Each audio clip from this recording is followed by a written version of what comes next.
12,800원이라는 돈을 받기 위해서 12,800원보다 더 많은 돈을 쓴다는 것은 사실상 말이 안 돼요. 지금 이 영상을 보고 계신 대표님들은 엥? 저게 뭐야? 진짜 저런 사람들이 있어? 라고 생각을 하지만 이런 사람들이 되게 많습니다. 안녕하세요 여러분들, 온라인 사업의 올바른 방향 송끝드립니다. 대표님들께서 6개월에서 1년 정도 또는 혹은 그 이상 쇼핑몰을 운영하고 있는데 통장 잔고가 계속 줄어든다면 아마 이 개념 두 가지를 몰라서일 겁니다. 오늘 대표님들께서 쇼핑몰 운영하시면서 반드시 알아야 되는 개념 두 가지에 대해서 한번 설명드려 보도록 하겠습니다. 그중 첫 번째 개념은 바로 정산주기입니다. 이 정산주기에 대한 영상이 유튜브에는 사실 없어요. 왜냐하면 너무나 당연한 거기도 하고 하지만은 쇼핑몰을 처음 하는 입장에서는 이 정산주기에 대해서 공부가 필요하거든요. 근데 저 같은 경우는 이게 그렇게 중요한 건지도 몰랐고 그때 당시로는 그런 유튜브도 없었기 때문에 저는 그냥 이거는 경험하면서 배워나갔습니다. 근데 그러니까 문제가 생기더라고요. 그 문제에 대해서 오늘 대표님께 설명드리면서 이 개념을 한번 이야기해볼까 합니다. 자, 우리가 오프라인에서 양말을 판다고 가정을 해보도록 하겠습니다. 2장에 1,000원에서 팔았어요. 그럼 양말 2장을 주면은 1,000원을 바로 받죠, 오프라인에서는. 그런데 우리가 온라인에서 양말을 팔게 되면은 이게 주문이 들어왔어요. 그럼 1,000원을 그날 팔았다고 해서 그 1,000원을 바로 받을 수 있어요? 없단 말이에요. 왜? 정산주기라는 게 존재하기 때문입니다. 왜냐하면 온라인에서는 정산할 때 기간이 필요하기 때문에 플랫폼마다 정산주기가 정해져 있고 각각 다 다르죠. 그래서 우리가 판매가 일어난다 하더라도 그 돈을 바로 받을 수 없고 일정 기간 뒤에 받을 수 있는 것을 의미를 합니다. 예를 들어서 제가 버티컬 커머스에서 지금 판매하고 있죠. 버티컬 커머스 같은 경우는 매월 5일이랑 20일 날 한 달에 2번 정산을 해줍니다. 그리고 스마트 스토어 같은 경우는 구매 확정일로부터 일정 시간이 지나면은 정산을 해주죠. 그래서 스마트 스토어 같은 경우에는 뭐 5일이랑 20일 이렇게 정해져 있는 게 아니고 매일매일 구매 확정건들이 정산이 매일매일 되는 구조입니다. 그리고 쿠팡 같은 경우는요, 구매 확정일로부터 30일 또는 월정산, 주정산에 따라서 또 다르고요. 그리고 일정 기간 뒤에 100%를 또 정산해주는 것이 아니라 70%만 정산해주는 그런 시스템을 띄고 있다는 거죠. 그래서 오늘은 이해를 돕기 위해서 제가 판매하고 있는 이 버티컬 커머스의 예시를 들면서 한 번 더 설명을 구체적으로 드려보도록 하겠습니다. 우리가 예를 들어서 2월 12일 날에 주문이 들어왔습니다. 그러면 대표님들 2월 12일 날에 주문 들어오면 뭐예요? 제일 먼저 거래처에다가 발주를 넣어야 되죠. 우리는 거래처에다가 발주를 넣을 때 돈을 이미 낸단 말이에요. 그래서 2월 12일 날 주문이 들어온 거를 주문을 하고 그 다음 날에 받죠. 2월 13일 날에 제품이 우리 쪽으로 도착합니다. 그러면 2월 13일 날에 고객님께 출고가 나가죠. 그러면 고객님께 도착이 언제예요? 배송 도착이 다음 날 또는 그 다음 날에 도착하게 됩니다. 그럼 우리가 보수적으로 잡아서 2월 15일 날에 고객님께 배송이 도착했다고 가정을 해볼게요. 그러면 2월 15일 날에 배송이 도착한 거지 이게 구매 확정은 또 아니거든요. 고객님들께서 구매 확정을 빨리 눌러주면은 우리가 정산 받는 날짜도 더 빨라지겠죠. 그런데 저는 태어나서 구매 확정을 눌러본 적이 없어요. 그래서 버티컬 커머스 같은 경우는 이 2월 15일 날에 배송 도착한 날로부터 자동적으로 7일이 지나면은 구매 확정이 되게 돼 있습니다. 자, 그러면 7일 뒤에는 며칠이에요? 2월 22일 날에 구매 확정이 된다는 겁니다. 근데 아까 버티컬 커머스 한 달에 2번 정산을 해주는데 며칠하고 며칠에 정산을 해준다고요? 5일하고 20일에 정산을 해준다고요. 그러면 2월 22일 날에 구매 확정된 거는 언제 정산이 될까요? 그 다음 달 5일에 정산이 됩니다. 그러니까 결론적으로는 우리는 2월 12일에 제품을 팔기 위해서 대금을 지불했지만은 그 지불한 금액이 언제 정산된다고요? 3월 5일에 정산이 되더라는 겁니다. 그러면은 12일부터 3월 5일까지 대략적으로 한 20일 정도가 걸리더라는 겁니다. 자, 그러면 이게 왜 문제가 되느냐? 지금부터가 중요합니다. 자, 우리는 온라인 쇼핑몰을 운영할 때 주문이 하루에도 한 개가 아니라 여러 개가 들어오죠. 그리고 오늘만 주문 들어옵니까? 아니죠. 또 내일도 주문 들어오고 그 다음 날도 주문 들어오고 그렇게 되죠. 그러면은 20일을 버티면서도 매일마다 또 주문이 계속 쌓이면서 대금을 지불해야 된다는 거죠. 근데 우리는 이미 이날에 돈을 냈잖아요, 그죠? 근데 그게 20일 뒤에 들어오니까 이 20일을 버틸 자금이 필요하다는 거예요. 그래서 우리 유튜브 보면은 월 매출 뭐 1억, 5천만 원, 8천만 원 이런 유튜브 영상들 되게 많죠. 근데 그 매출만 보고 소자본으로 창업해가지고 그렇게 매출을 냈다, 그 결과치만 보고 쉽게 오해를 할 수가 있는데 그렇지가 않다는 거예요. 실제로는 매출 5천만 원을 내기 위해서는 그 다음 정산 주기가 오기까지의 버틸 자본이 필요하다는 겁니다. 예를 들어서 내가 1억의 매출을 내려면은 적어도 한 6천만 원 정도는 들고 있어줘야 우리가 1억의 매출을 낼 수가 있다는 거예요. 그만큼 버틸 수가 있으니까. 그리고 생기는 문제 두 번째는 뭐냐면 2월 12일에 나갔던 돈이 언제 들어온다고요? 3월 5일에 들어온다고요. 그러면 우리가 여기서 마진 설정을 만약에 잘못했어요. 내가 이날에 10,000원짜리 제품을 샀어요. 근데 이거를 유튜브에서 어디서 보니까 마진을 1.6배 마진을 설정하라고 해서 이거를 16,000원에 판 거예요. 그런데 이 16,000원에 팔았는데 이날 지급될 때는 이 16,000원에서 플랫폼 수수료가 빠지고 정산이 되게 되거든요. 그러면 사실 3월 5일 날에 16,000원은 얼마로 정산이 되냐면 하이버라는 플랫폼 기준으로 수수료 20%를 잡으면은 12,800원이 정산이 된다는 거예요. 그러면 이 12,800원에서 사실 만원은 우리가 물건값으로 썼죠. 그리고 우리 16,000원을 받기 위해서 배송을 보냈죠. 배송비가 이미 들어갔겠죠. 그리고 우리 16,000원에 대한 부가세 또 내야 되죠. 그러니까 사실은 우리가 3월 5일 날에 12,800원을 받았지만 사실은 우리가 이 12,800원을 받기 위해서 더 많은 돈을 썼더라는 거예요. 그리고 심지어 20일이라는 시간까지 썼다고요. 이게 가장 큰 문제입니다. 자, 왜냐면 논리적으로 말이 안 되잖아요. 12,800원이라는 돈을 받기 위해서 12,800원보다 더 많은 돈을 쓴다는 것은 사실상 말이 안 돼요. 지금 이 영상을 보고 계신 대표님들은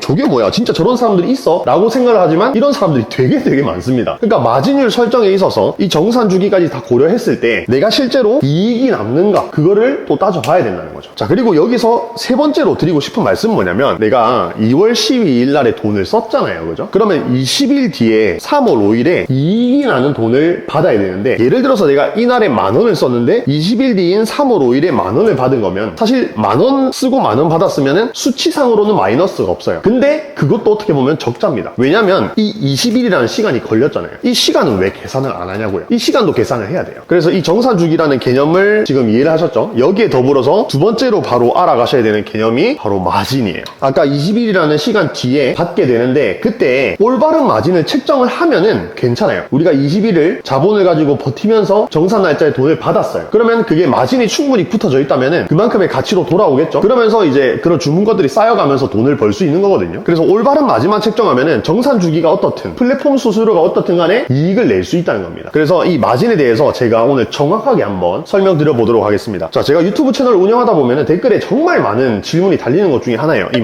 마진 책정 도대체 어떻게 해야 되나요? 그런 질문이 왜 많이 들어오냐면 바로 잘못된 계산법 때문에 그런 거예요. 아까 일전에 제가 예시로 10,000원짜리를 얼마에 팔았다 했어요? 16,000원에 팔았다고 예시를 드렸죠. 제가 이거 터무니없는 예시를 든 게 아니에요. 실제로 4, 5년 전까지만 하더라도 의류 쇼핑몰은 1.6배를 해야 된다라는 말이 있었단 말이에요. 왜 그때는 1.6배를 할 수 있었냐면 플랫폼 수수료가 지금처럼 그렇게 비싸지 않았어요. 근데 이게 시간이 지난 지금에 적용을 하는 사람들이 있단 말이에요. 그래서 잘못된 계산법 때문에 올바른 마진을 책정하는 방법을 모르고 혼동이 된다는 말이죠. 또 두 번째로는 어떤 잘못된 계산법이 있냐면 예를 들어서 이런 겁니다. 10,000원짜리를 16,000원에 팔았어요. 그러면은 단순하게 6,000원 정도가 남고 여기서 뭐 뗄 거 다 떼고 한 뭐 4,000원 정도가 남을 것이다 라고 절대적인 수치로 계산하는 계산법이 있어요. 이것도 완벽하게 잘못된 겁니다. 왜냐하면은 우리가 사업을 하다 보면은 이런 원 단위로 계산을 하게 되면은 퍼센테이지 계산이 아예 불가능해요. 그런데 금액이 커지고 수치가 커지다 보면은 결국 우리가 퍼센테이지로 계산을 할 수가 있어야 되거든요. 근데 그렇지 않고 우리가 지금 당장에 매출도 작고 아직 작은 사업체니까 원으로 계산할 거야. 이렇게 계산을 하다 보면은 나중에 사업체가 커졌을 때 구멍이 어디서 난지 모르고 실질적으로 손해가 나고 있어도 그 부분을 캐치해내지 못한다는 거예요. 그래서 이런 잘못된 계산법이 많기 때문에 대표님들께서 이 정확한 마진 계산을 어려워하시는 것 같아요. 그래서 제가 오늘 딱 정리를 해드릴게요. 마진을 계산하기 위해서는 이것만 알면 돼요. 원가율. 제가 이거 라이브 방송에서 계속 말씀드렸던 건데 이 원가율이라는 개념만 알면은 마진 계산이 끝나버립니다. 왜 그런지 지금부터 설명을 드릴게요. 이 원가율이라는 건 뭐냐면 제품 원가가 있을 거 아닙니까? 그죠? 제품 원가에서 판매가를 나누고요. 그리고 곱하기 100을 한 값을 얘기를 해요. 예를 들어서 내가 10,000원짜리를 24,800원에 팔았어요. 그러면 원가율이 한 40% 정도 나옵니다. 근데 예를 들어서 내가 아까 10,000원짜리를 16,000원에 팔았을 때 이때는 원가율이 얼마 나오냐면 한 62%가 나옵니다. 대략적으로. 그러면 이 원가율이 왜 중요한데 바로 다음 장에서 우리가 알 수 있습니다. 정확한 마진을 계산을 하기 위해서는 우리가 이 모든 항목을 계산을 해서 빼야 된다는 겁니다. 아까 우리가 한 개는 62%고 한 개는 40%였죠. 원가율이. 제가 라이브에서 항상 뭐라고 말씀드리냐면 이 원가율은요 40에서 45%를 맞추는 것이 의류 쇼핑몰 기준으로 이상적이다라고 했어요. 가장 이상적인 원가율은 사실 30% 밑으로 떨어뜨리는 겁니다. 근데 우리가 의류 쇼핑몰 동대문에서 떼다가 파는 의류 쇼핑몰 같은 경우는 원가율이 30% 밑으로 떨어지는 제품을 찾을 수가 없어요.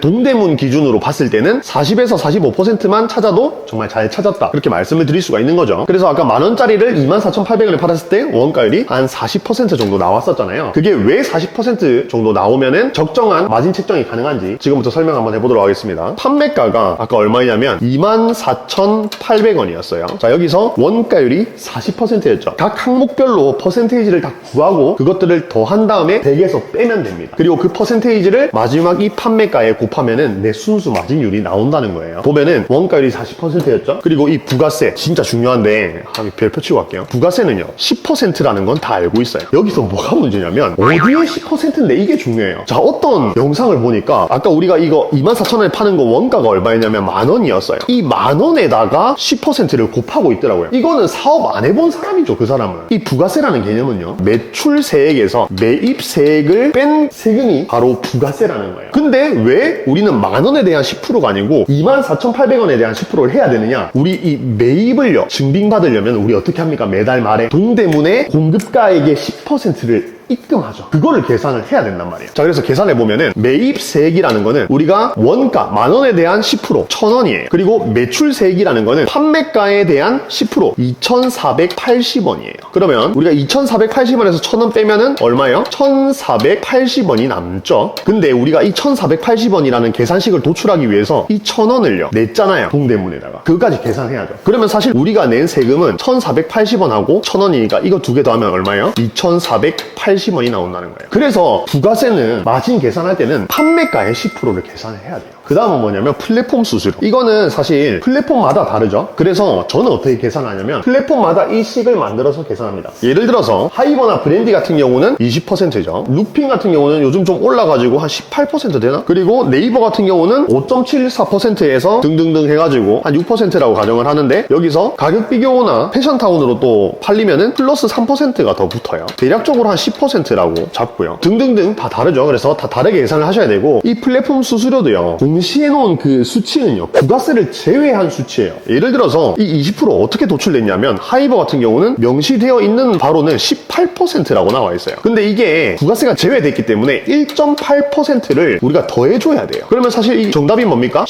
9.8%가 우리가 내야 되는 플랫폼 수수료예요. 그러면 우리가 이거를 20%로 계산을 하자는 거죠. 왜냐면 우리가 18%인 줄 알고 18%로 계산했다가 이 차이가 2%나 난단 말이에요. 2%가 왜 크냐면 우리가 다음 나올 판관비를 2% 정도로 잡을 거기 때문입니다. 그러니까 얼마나 큰 겁니까, 그죠? 그래서 이런 디테일한 부분도 우리가 가져가야 된다는 거죠. 그리고 나서 판관비는 방금 말씀드렸죠, 한 2% 정도로 잡는다. 자, 여기서도 말씀드리고 싶은 게 왜 2% 정도로 잡냐? 매출 3천만 원 기준으로요. 2천만 원이면은 얼마냐면 한 60만 원 정도가 나와요. 그러면 우리가 40만 원에서 50만 원짜리 월세 사무실 찾아보면 있거든요. 거기 들어가서 공과금 내고 통신요금 내고 부자재 내면은 진짜 한 2% 정도 나와요. 그래서 우리가 월세 사무실 가격을 구할 때도요, 내 매출액의 2%가 얼마지를 계산을 해보시면 돼요. 내가 예를 들어서 매출이 지금 3천이야. 근데 월세 사무실 알아보니까 월세가 막 150만 원이래. 아, 이거 뭔가 비싼 것 같은데 들어가도 되지 않나? 라는 생각이 들잖아요. 그때 판단 기준을 여기에 한번 체킹을 해보라는 말이에요. 그리고 제가 대리발송을 한 3천만 원에서 5천만 원까지 매출을 끌어올린 다음에 나오라고 말씀드렸죠. 왜 그러냐면 이 2%라는 수치가 의미가 있어지려면 최소한 3천만 원 정도는 돼야 된다는 거예요. 1,000만 원에 2%는 의미가 없어요. 20만 원 가지고 구할 수 있는 사무실이 없잖아요. 그렇기 때문에 한 3천에서 5천 정도 키워야, 그럼 2% 얼마입니까? 100만 원이라고요. 100만 원. 그럼 100만 원이면 한 60만 원짜리 사무실 구하고 나머지 40만 원으로 또 뭐 공과금 통신요금 부자재 내도 되고요. 아니면 뭐 한 70만 원짜리 사무실 구하고 나머지 30만 원으로 그렇게 처리를 해도 되고요. 그래서 판관비는 한 2% 정도로 가져가 주셔라. 의류 쇼핑몰 기준입니다. 그리고 인건비는 한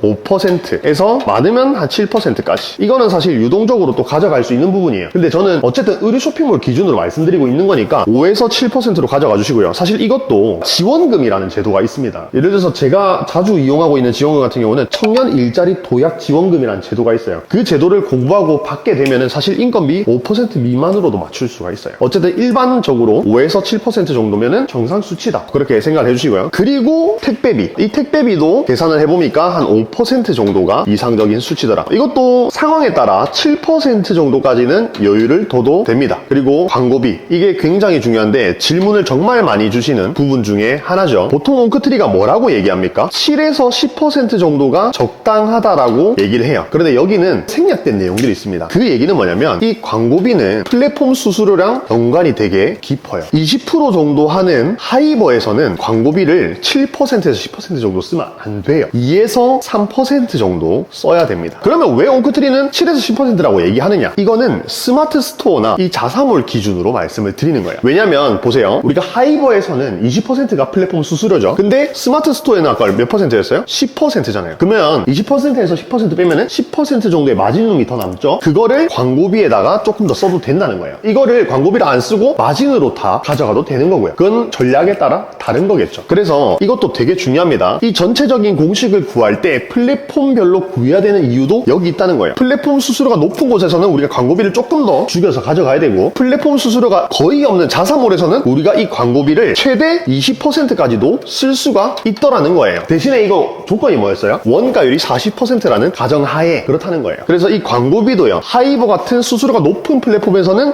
이 정도로 가져가 주시고, 플랫폼 수수료가 낮은 곳에서는 유동적으로 계산을 할 줄 아셔야 된다는 거를 한 번 더 말씀드리고 넘어가 보도록 하겠습니다. 그 다음에 이제 이 종소세가 나오죠. 종소세 등이라고 했는데, 이 등은 뭐냐면 우리가 여기에 뭐 건강보험료나 아니면 뭐 지방소득세, 소득세 이런 걸 내잖아요. 그죠? 그래서 이런 것들은 몇 % 정도 되냐? 한 2% 정도 되더라는 겁니다. 그런데 이거는 대표님들 개인마다 다 달라요. 저 같은 경우는 청년 이제 세금 감면 제도 이런 것들을 받기 때문에 2%라고 가정을 하는데, 만약에 저보다 더 많은 종소세를 내고 계신다면은 이 퍼센테이지가 더 높아질 수도 있다는 거겠죠. 그래서 이렇게 한번 계산을 해보면 되겠습니다. 자, 전체적으로 이 식이 다 계산이 완료가 됐고요. 그러면 우리가 지금부터 뭘 해볼 거냐면 체킹을 한번 해보도록 하겠습니다. 원가율이 아까 만원짜리를 24,800원에 팔았을 때 40%였죠. 그리고 부가세 10%. 여기서 부가세 10%는 어디에 10%라고요? 24,800원에 대한 10%라고요. 제발. 만원에 대한 10% 아닙니다. 그리고 나서 플랫폼 수수료. 지금은 이제 제일 비싼 하이버 기준으로 예를 들고 있기 때문에 20%고요. 그 다음에 판관비는 2%, 인건비는 5에서 7%인데 일단 5%라고 가정을 하고요. 그리고 택배비도 5%라고 가정을 하고, 광고비는 세 가지 경우의 수가 있었죠. 플랫폼 수수료가 높은 곳에서는 2에서 3% 정도 들고 가주셔야 되고, 그리고 나서 이제 세금은 2%. 그러면 우리가 여기서 다 더해보면요, 40, 10, 20 이렇게 3개만 더해도 70이 나와요. 그리고 여기서 72가 나오고요, 여기까지 더하면 82, 여기 2%라고 하면은 84에 86, 총 86%가 나온다는 거예요. 이거를 어디서 빼야 된다고요? 100%에서 빼면은 14%가 내가 실제로 가져가는 순수익이 된다는 말인 거죠. 그럼 이걸 우리가 어떻게 구하냐면은, 만약에 내가 하이버에서 매출이 1억이 나왔어. 그러면은 1억에서 0.14를 곱하면은 내가 가져갈 수 있는 순수익이 나온다는 거예요. 그러니까 내가 만약에 만원짜리를 16,000원에 팔면은 원가율이 62%가 나왔잖아요. 그러면은 차이가 뭐예요? 22%나 나기 때문에 이렇게 되면은 이 계산법에서 역마진이 난다는 거예요. 그래서 옹크트리가 마진율 얘기만 나오면 왜 원가율 하는지 알겠죠? 이 원가율만 잘 잡혀 있으면은 그 뒤에 애들은 거의 비슷하게 흘러가기 때문에 이 원가율만 잘 잡혀 있으면 우리가 마진에 있어서 손해를 보는 일이 없다는 겁니다. 그런데 우리가 여기서 생각을 한번 해보셔야 될 게, 그러면 10에서 14% 이게 좀 작게 느껴질 수 있잖아요. 그러면 우리가 버는 돈을 조금 더 올리고 싶다. 그러면 어디를 수정을 좀 하면 되는지 한번 마지막으로 그 부분을 짚고 영상 마무리 해보도록 하겠습니다. 세금, 종소세 이런 거 우리가 건들 수 있어요? 못 건드려요. 건들면은 탈세가 되는데, 사실 온라인 사업은 탈세를 하고 싶어도 못해요. 왜냐면 매출이 그대로 찍히기 때문에. 자, 그 다음 광고비. 내가 만약에 광고를 기가 막히게 잘해. 그럼 이 광고비가 2에서 3%보다 더 줄어들거나 이거를 그대로 계속 유지를 할 수가 있겠죠. 그리고 물론 2에서 3% 잡은 것도 제 기준으로 잡았기 때문에 사실 광고를 어느 정도 할 줄 알아야 여기에 수렴을 할 수가 있거든요. 그래서 이런 광고비 같은 경우가 우리가 이 마진율을 조금 더 끌어올리기 위해서 공부해봐야 되는 영역이다라고 얘기를 할 수가 있겠고요. 택배비나 인건비, 사실 이거는 줄이려고 해도 사실 줄이기가 좀 힘들어요. 왜냐면 주문량이 늘어나면 그만큼 인력이 더 필요하고 지원금을 받는다 하더라도 한계가 있거든요. 그래서 택배비나 인건비는 사실 퍼센테이지를 조금 낮추기가 힘든 영역이다라고 할 수 있겠고요. 택배비 같은 경우는 매년 CJ 대한통운이 또 금액을 인상하거나 그렇게 할 수 있기 때문에 사실 여기도 건들기가 좀 어려운 영역이다라고 할 수 있겠죠. 자, 그리고 이 판관비, 사실 이 판관비 같은 경우도 옹크트리식 짠돌이 방식을 적용했기 때문에 한 2%로 잡은 거지, 이것도 조금 더 타이트하게는 잡기가 힘듭니다. 왜냐면 또 주문권이 늘어나면 그만큼 또 넓은 사무실이 필요하기 때문에 이것도 2%면은 거의 맥스치다라고 볼 수가 있고요. 자, 그 다음 플랫폼 수수료, 이것도 사실 바꿀 수가 없죠. 부가세, 이것도 뭐 그대로 내야 되고요. 남은 게 뭡니까? 원가율. 이거를 만약에 40%가 아니라 이상적인 수치인 30%로 끌어내린다면은 우리가 가져가는 마진율이 10%씩 올라갈 수가 있다는 거예요. 자, 그럼 이 원가율은 뭐랑 연관이 있는데 하면은 소싱이다. 이 소싱에 대해서 노하우가 있다면은 원가율을 끌어내릴 수가 있다. 그래서 제가 옹크트리 아카데미에서 알려드리는 게 이런 겁니다. 원가율을 40%가 아니라 더 끌어내릴 수 있는 방법에 대해서 알려주는 거라고요. 이런 걸 알려줘야 진짜 강의라고 할 수가 있죠. 사실 이것 정도만 얘기해도 온라인 쇼핑몰의 노하우를 다 얘기한 거나 마찬가지입니다. 물론 더 디테일한 방법들이 있겠지만은 우리가 어디에 힘을 쏟아야 되는지를 제가 방금 대표님들께 알려드렸잖아요. 어디에 힘을 쏟아야 된다고요? 광고비랑 원가율에. 자, 그래서 오늘 이 영상을 보시고 더 이상 이 마진율에 대해서 헷갈려 하지 않으셨으면 좋겠습니다. 이 영상이 이해가 되지 않는다면 반복해서 보시고요. 우리 옹크트리 채널 구독자 대표님들께서는 올바르게 마진 책정을 하셔서 진짜 돈을 버는 온라인 쇼핑몰을 운영해 보시기 바라겠습니다. 영상 도움이 되셨다면 구독과 좋아요 꼭 좀 부탁드리고요. 다음 영상에는 더 좋은 내용으로 찾아뵙도록 하겠습니다. 온라인 사업의 올바른 방에서 옹크트리였습니다. 감사합니다.